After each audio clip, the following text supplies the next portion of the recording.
Abra tua Bíblia comigo no livro de Romanos, capítulo 8. Eu vou ler a partir do verso 28.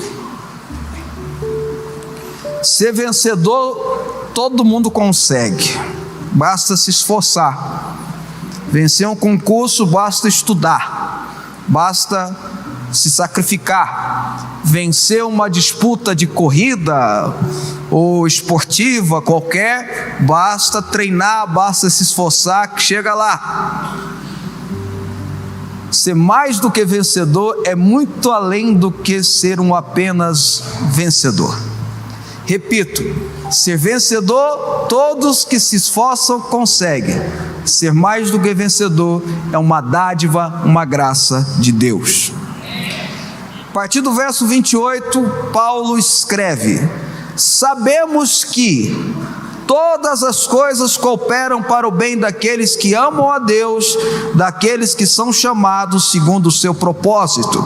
Porquanto os que de antemão conheceu, também os predestinou para serem conforme a imagem de seu Filho, a fim de que ele seja o primogênito entre muitos irmãos.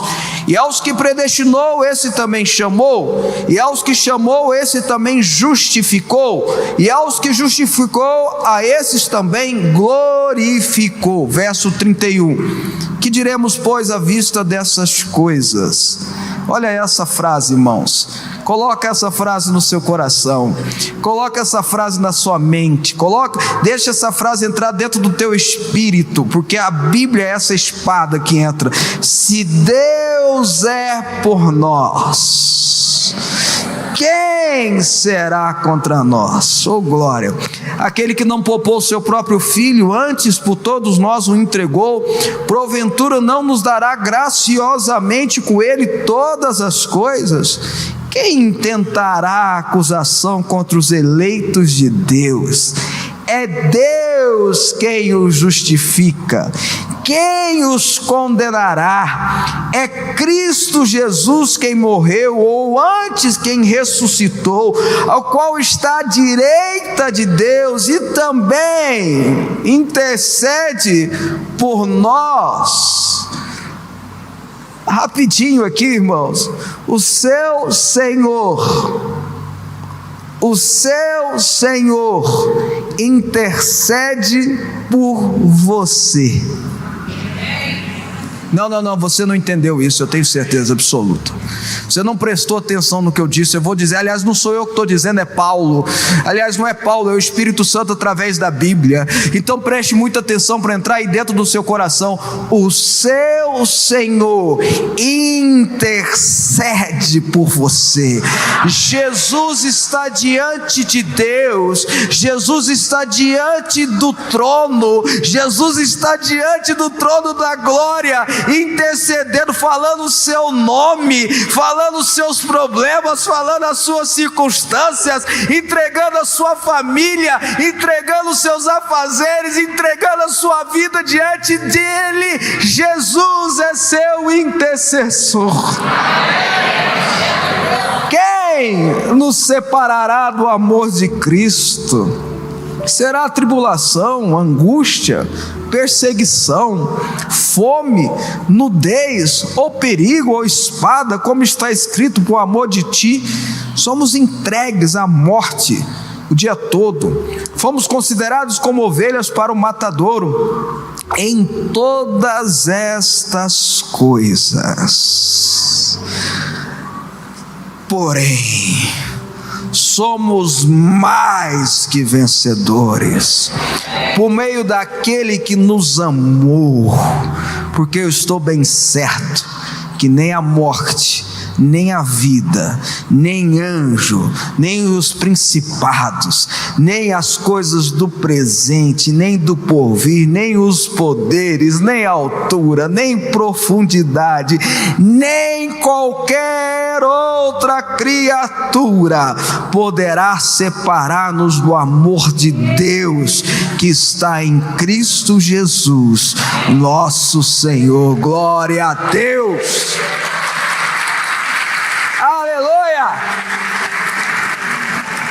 O livro de Romanos é a maior carta escrita pelo apóstolo Paulo. O apóstolo Paulo escreveu 13 cartas que estão publicadas no Novo Testamento. Evidentemente ele escreveu muito mais do que isso, mas há 13 cartas de Paulo publicadas no Novo Testamento. Dessas 13 cartas, 4 delas ele escreve quando ele está preso em Roma. E Romanos é a última carta que ele escreve antes de ser preso. Ele tinha acabado de fazer a sua terceira viagem ministerial, já estava com uma certa idade, eu não vou dizer idoso, mas certamente com mais de 60 anos. Ele estava se organizando a ir para Jerusalém, onde ele seria preso. Ele não sabia que ele seria, aliás, ele ficou sabendo porque teve um profeta chamado Ágapo que profetizou que ele seria preso. E ele estava se organizando na cidade de Corinto para ir para Jerusalém na sua última viagem, derradeira viagem, porque ele seria preso. E ele escreve essa carta, a carta aos Romanos, e pede para Febre levar essa carta aos irmãos da igreja de Roma, que ele não conhecia, que ele não fundou, mas que ele externa, inclusive no início do texto, no início do livro de Romanos, a vontade de ir conhecer, de pregar, de estar com os irmãos de Roma. Ele coloca no coração que ele queria estar com os irmãos de Roma, e ele escreve um tratado da sua doutrina, um resumo da sua doutrina, vamos dizer assim, no livro livro dos Romanos, para os irmãos da igreja de Roma. Para você ter uma ideia, a maioria dos estudiosos da Bíblia, dos teólogos, em especial aqueles mais antigos, da antiguidade, coloca o livro de Romanos um dos mais importantes livros da Bíblia. Eu não gosto disso, eu estou falando o que eles fazem. Um teólogo mundialmente famoso chamado F.F. Bruce, ele diz que ele fala que Romanos é o tratado, ou melhor dizendo, é o Evangelho segundo Paulo. O livro de Romanos é um texto muito completo, porque ele fala da decadência humana, ele fala do pecado humano, ele fala do pecado de todo mundo, depois ele fala da justificação de Cristo, passa 7 capítulos metendo a lenha na humanidade, porque de fato a gente merece, e ele entra no capítulo 1, no capítulo 8, no verso 1, dizendo: nenhuma condenação há para aqueles que estão em Cristo Jesus. E a partir desse momento ele ensina a doutrina da justificação em Cristo, e depois ele fala de relacionamento pessoal. O livro de Romanos é extraordinário. E se eu, Fábio, pudesse dizer a você qual capítulo da Bíblia que resume a obra de Jesus na nossa vida, eu diria que é o capítulo 8 de Romanos. Mas eu quero focar nessa frase: sermos mais do que vencedores. O que é ser mais do que vencedor? O que é isso que o Senhor Jesus nos concede no ato de amor? Porque se você ler o verso 37, você vai ver que é por meio daquele que nos amou. O fato ou o ato de sermos mais do que vencedores, estarmos além do que é vencer, o ato de sermos mais do que vencedores é um ato de amor de Cristo Jesus. É pela sua infinita, misericordiosa graça. Não é um ato de merecimento, é um ato de bênção. Não é um ato de realização, é um ato divino. Não é um ato de esforço humano, é um ato de um esforço de Cristo Jesus ao nos conceder isso. Quem está me entendendo diz um amém. É um ato de amor. E Paulo ensina através de Romanos 8 como sermos esse mais do que vencedor importante. Eu queria estudar com você isso aí. Por exemplo, no verso 4 ao verso 8 do capítulo 8 de Romanos, se você puder voltar um pouquinho, ele fala assim: a fim de que o preceito da lei se cumprisse em nós, e que não andássemos segundo a carne, mas segundo o Espírito. Porque os que se inclinam para a carne cogitam das coisas da carne, mas os que se inclinam por Espírito das coisas do Espírito. Porque o pendor da carne já dá para a morte, mas do Espírito para a vida e paz. Por isso o pendor da carne é inimizade contra Deus, mas não se sujeita à lei de Deus, nem mesmo pode estar. Portanto, os que estão na carne não podem agradar a lei. A Deus. Vós, porém, não estáis na carne, mas no Espírito, se de fato o Espírito de Deus habita em vós. Primeira coisa numa pessoa mais do que vencedor, ele não vive segundo a carne, mas ele vive segundo o Espírito. A carne cogita coisas pecaminosas, a carne nos concede agir de forma carnal, ao ponto de desagradar não só a Deus, que é o mais fundamental, mas desagradar as pessoas que estão em volta de nós. A carne milita contra o Espírito Santo que está dentro de nós. Paulo ensina isso no livro de Gálatas. Aquele que anda segundo a sua concupiscência, se ele perde o controle da língua, ele não é mais do que vencedor.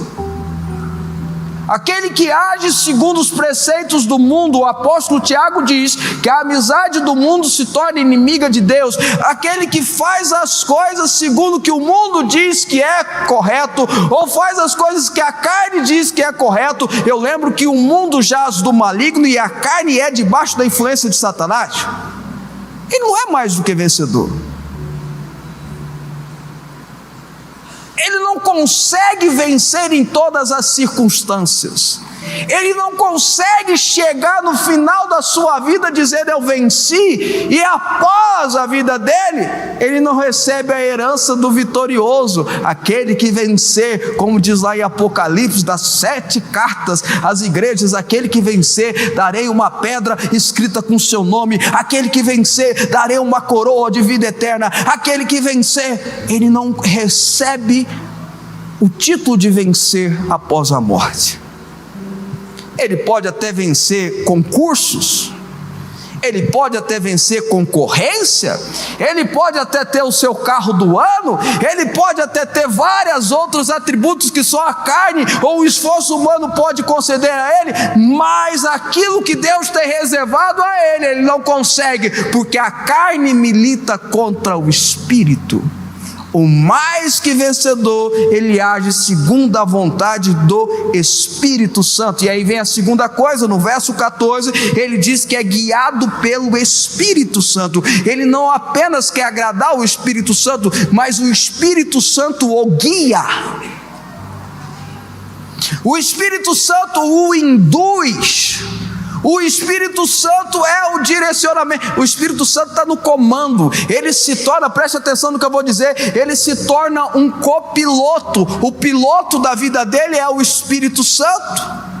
Ele se torna um passageiro dentro da vida dele, porque quem conduz é o Espírito Santo. Não é à toa que a Bíblia nos ensina, Paulo nos ensina a orarmos, a Deus levar cativa a autoridade de Cristo Jesus à minha mente. A mente controla todo o meu corpo, a mente controla toda a minha vida. Paulo está ensinando que eu tenho que clamar que a minha mente seja controlada pela autoridade de Cristo. Isso só tem sentido ou validade se for o Espírito Santo comandando a minha vida. Não é apenas agradar o Espírito Santo, é deixar o Espírito Santo viver através de mim. Deixa eu ir mais fundo, você me permite ir mais fundo, amém?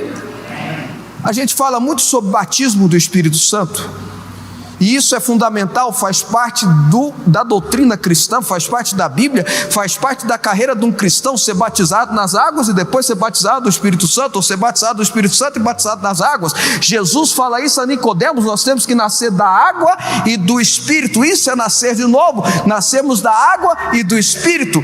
Interpretar o que é nascer da água é fácil, é o batismo da água. O que interpretar o batismo do Espírito Santo, que muitas vezes a gente cai no mesmismo que é ensinado por aí e não tem uma interpretação correta. Ser batizado com o Espírito Santo não é os trililique não, irmão. Eu sempre falo isso, não me confunda, eu sou pentecostal, eu gosto de trililique, eu sei que Deus faz, eu sei que Deus age, eu sei que às vezes Deus pega a pessoa e dá uma sacudida nela mesmo, e Ele faz isso mesmo para mostrar a sua ação, o seu poder. Ele faz isso porque a gente adora Ele também nas emoções. A pessoa está agindo no emocional na igreja, é lógico, no emocional a gente toca o Espírito Santo, a gente adora Deus, nós somos emoção, mas o batismo no Espírito Santo não é o trililique. O batismo do Espírito Santo, uma definição de Paulo, é: não vivo mais eu, mas Cristo vive em mim. É deixar de viver para que o Espírito Santo viva através de você. Batismo do Espírito Santo é o Espírito Santo assumindo o comando da sua vida e direcionando você. O profeta Isaías diz que você escuta uma voz dizendo: vire à direita, vire à esquerda, ou não entre à direita, ou não entre à esquerda. Isso é ser guiado pelo Espírito Santo. O mais que vencedor é guiado pelo Espírito Santo. É por isso que eu falo que o mais que vencedor é você vencer mesmo quando você perde. Você perde algo, a janela fecha, a porta fecha, não consegue assinar o contrato, não consegue, o relacionamento de namoro não vai para frente, alguma coisa aconteceu e você fala: poxa, a vida foi abandonada por Deus. Que foi abandonado por Deus o quê? Ele está cuidando de você. Isso é ser guiado pelo Espírito Santo. Às vezes o Espírito Santo te guia de uma forma que você percebe que é algo que dói na sua carne, que dói nas suas emoções, mas não deixa de ser um cuidado dele a você. Os discípulos de Jesus no barco, a tempestade batendo, eles desesperados. Jesus não estava ali no barco, eles estavam todos olhando um para o lado para o outro, dizendo: vamos morrer, vamos afundar. De repente eles veem um homem andando na direção dele no meio da água, e eles não reconhecem que é aquele homem, ao ponto de achar que estava vendo um fantasma. Josué diante da muralha de Jericó, aquela muralha gigantesca, uma guerra que ia acontecer. O povo que ele estava liderando não entendia muita coisa de guerra. Jericó era um povo para aquela época com poder bélico extraordinário. Aparece um homem diante dele e ele pergunta: quem é você, dos nossos ou contra nós? Clopas, eu acho que era sua esposa, morrendo de medo, saindo de Jerusalém, indo para uma cidade chamada Emaús, porque queria se esconder da fúria dos judeus que tinha acabado de matar Jesus. Um homem começa a andar com eles morrendo de medo, eles fugindo, eles se escondendo. O homem começa a andar com eles começam a conversar com esse homem. O coração deles esquenta, eles falam: entra, venha cá, vamos comer alguma coisa, não passe daqui da minha casa. Ele entra com eles, e até que partiu o pão, eles não reconhecem. Todas essas três mensagens que eu dei na Bíblia manifesta-se a presença de Jesus.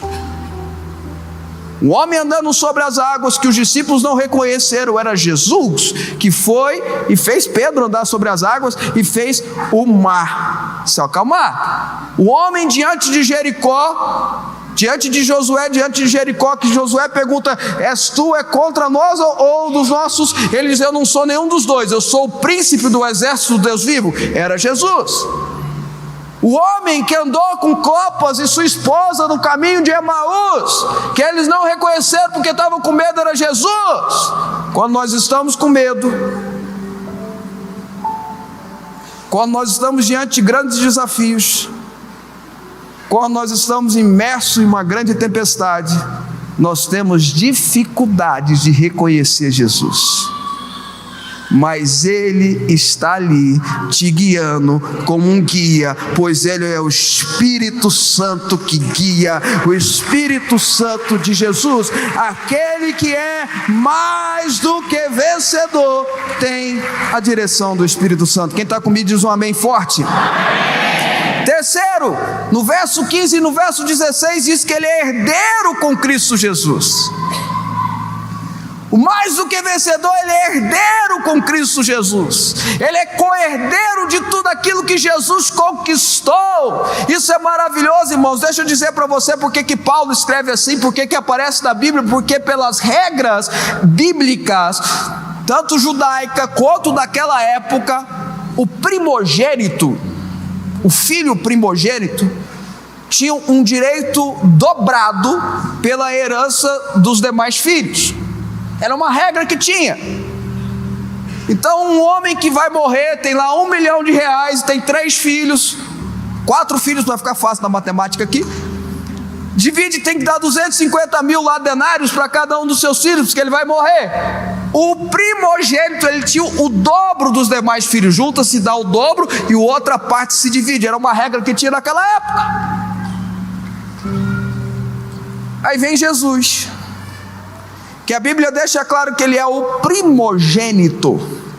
Ele é o unigênito e depois ele se torna o primogênito. Ele tem o direito da herança divina. E aí Paulo ensina que aquele que é mais do que vencedor, ele se torna corredeiro com o primogênito de Deus.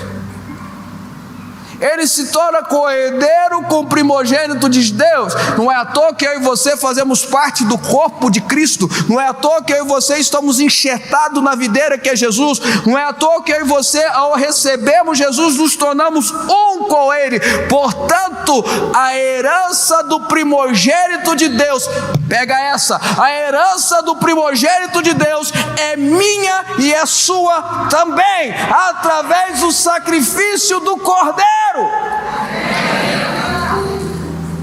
Se a Bíblia diz que Ele levou sobre si todas as nossas enfermidades, se a Bíblia diz que lá no Calvário Ele levou todas as nossas doenças, essa é a herança do primogênito, essa é a herança que chega até nós. Se a Bíblia diz que todas as maldições foram lançadas na cruz, porque Ele se tornou maldito em nosso lugar, essa é a herança do primogênito, essa é a herança que chega até você. Nenhuma maldição pode prosperar sobre a sua vida, porque Cristo Jesus se tornou maldito no seu lugar, através da cruz, e portanto toda maldição foi quebrada. Isso é ser mais do que vencedor. Deixa eu acelerar aqui um pouquinho. Quarto, nem para não dizer que eu só falei de flores, como diz a música. Verso 18, esse eu preciso que você leia comigo. Porque para mim, tenho por certo de que os sofrimentos do tempo presente não podem ser comparados com a glória que há de ser revelada em nós. A pessoa que é mais do que vencedor, ela passa por sofrimento, sabendo que a glória de Deus será revelada. A pessoa que é mais do que vencedor, ela passa por sofrimentos, sabendo que a glória de Deus será revelada. Deixa eu dar o exemplo de Paulo. Paulo decidiu ir para Jerusalém, e ele começa a carta de Romanos dizendo que tem vontade de conhecer Roma. Ele vai para Jerusalém, ele vai preso, e lá fica 2 anos preso em Cesareia. Jerusalém, eles enviam ele para Cesareia, que era o principado representante de Roma ali na terra. Ele fica 2 anos preso em Cesareia. E ali ele não vê outra forma de propagar a intenção dele, que era pregar em Roma, do que apelar para César. Ele, como cidadão romano, ele tinha direito a ir ao Supremo Tribunal Federal da época, que era César. Ele apela para César e ele é enviado para Roma. Ele tinha a intenção de pregar na igreja de Roma, e a Bíblia diz através de Paulo que Deus coloca tanto o querer quanto o efetuar. Ele sonha, ele tem um sonho na cadeia. Jesus senta do lado dele e fala: importa que você pregue o evangelho em Roma. Vocês estão comigo ou não? Ele tem a vontade que o Espírito Santo colocou no coração dele. Quando Ágapo profetiza também que ele ia ser preso, que botar a corrente nele, ele fala: não, eu estou pronto até para morrer se for o caso, mas eu vou pregar lá. Ele tinha a intenção, e ele sonha com Jesus. Foi nem Gabriel não, irmãos, nem Miguel, foi Jesus, sentado lá da cama dele, dizendo assim: você vai para Roma. Ele entra no barco, vai para Roma, tem uma tempestade e naufraga o barco.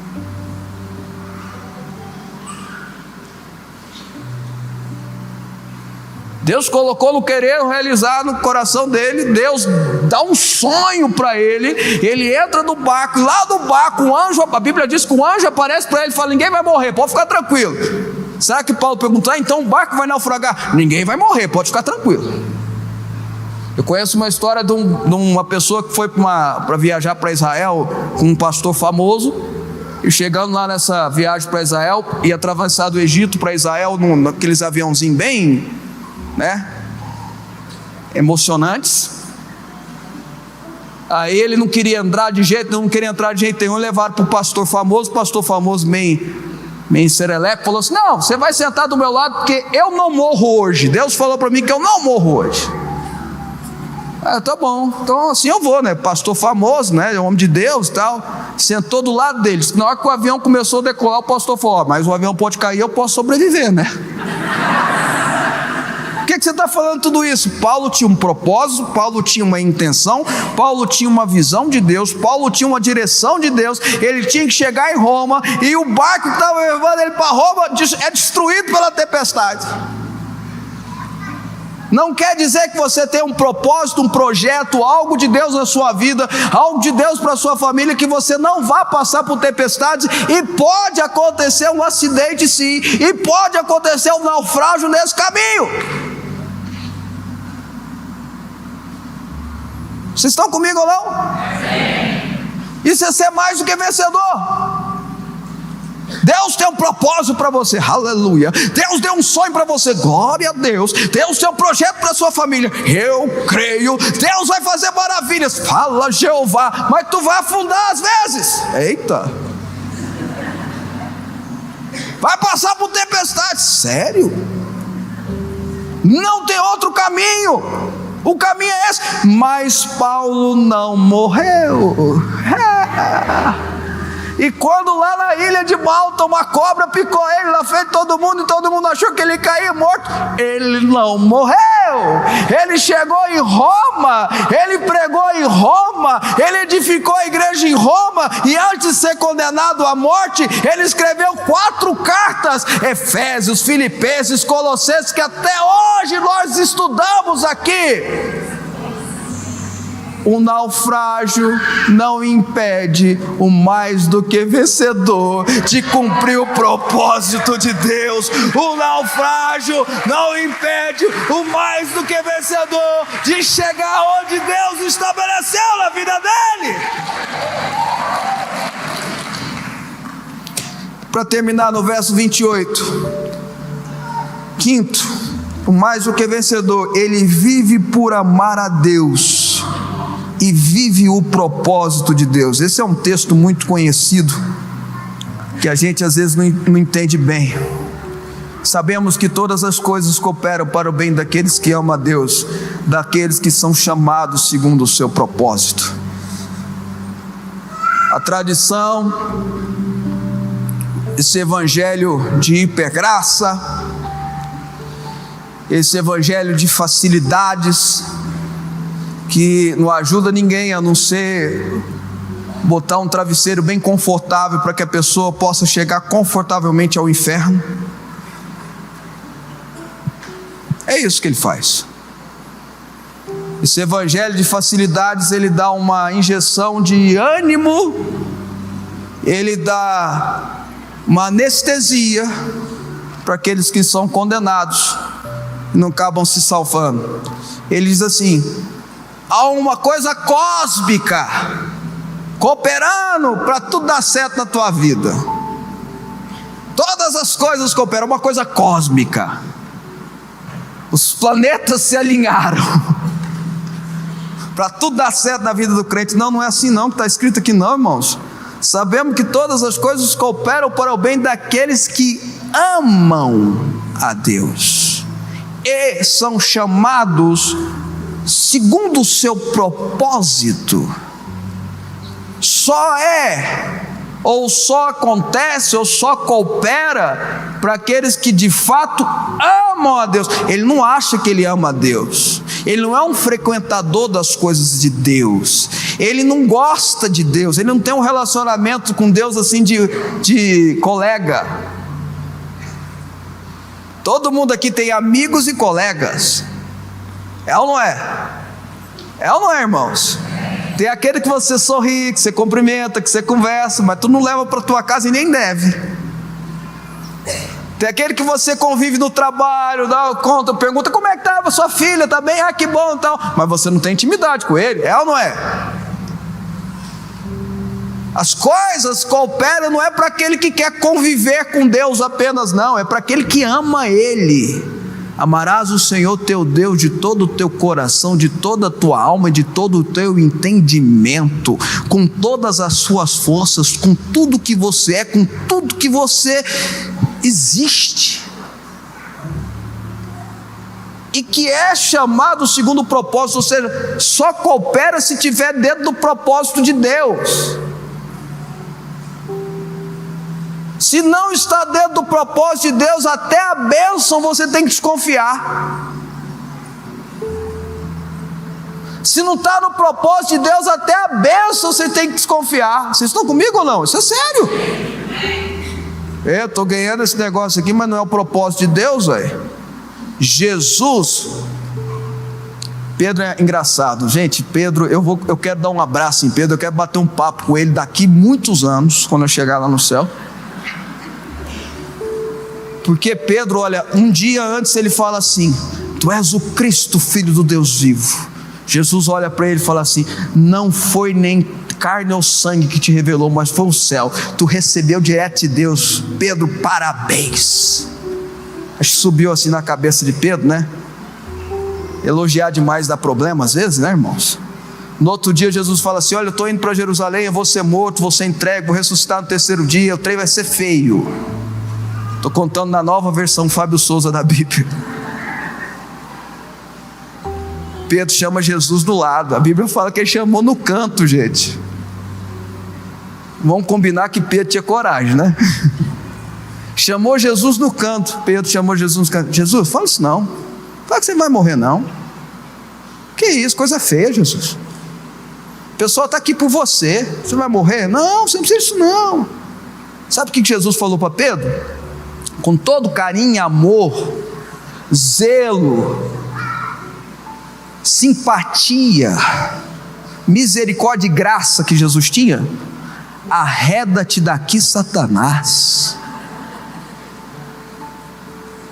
Aí alguém vai dizer assim: poxa, Pedro então estava endemoniado, porque eu já vi pastor falar que Pedro estava endemoniado. Como que ele estava endemoniado se menos de 24 horas antes ele recebeu do céu? Ele recebeu de Deus, ele estava cheio de Deus, trouxe uma revelação. Porque até pessoas abençoadas, pessoas cheias de Deus, pessoas cheias do Espírito Santo, podem ser usados pelo diabo. Por isso que eu vou dizer, sabe por que Jesus falou: arreda-te daqui, Satanás? E ele completa a frase. A gente nunca pode ver um texto pela metade. Ele completa e fala: porque você conjura coisas de homens e não de Deus. Quando eu me desvio, ou quando alguém quer me desviar do propósito de Deus para a minha vida, isso é instrumento do diabo. Até o que é bênção, entre aspas, até o que é gostoso, até o que é legal, se me tira do propósito de Deus, é ruim. Vocês estão entendendo o que eu estou falando, não, irmãos? Isso é muito sério. Ele vive por amar a Deus e ele quer viver o propósito de Deus. Esse é o mais do que vencedor. Ele não se afasta de amar a Deus, ele não se afasta do propósito de Deus. Ele é tentado, ele é forçado pelas circunstâncias, ele tem um leque de relacionamentos, ou um leque de influência, ou um leque de situações que querem induzir ele ao erro, mas ele diz: não, eu amo a Deus, eu quero viver o propósito de Deus. Eu digo não à carne, eu digo não ao pecado, eu digo não ao diabo, eu digo não ao inferno, porque eu quero viver o propósito de Deus. Eu não me contamino com as finas iguarias do rei. Eu vou viver o propósito de Deus. Eu não vou andar segundo todo mundo da Babilônia quer que eu ande. Eu serei como Daniel, Sadraque, Mesaque e Abidnego. Vou dizer não ao vinho que me é oferecido, vou dizer não aos alimentos que me são oferecidos, porque a minha vida é para agradar ao Senhor. A minha vida é para viver o propósito de Deus.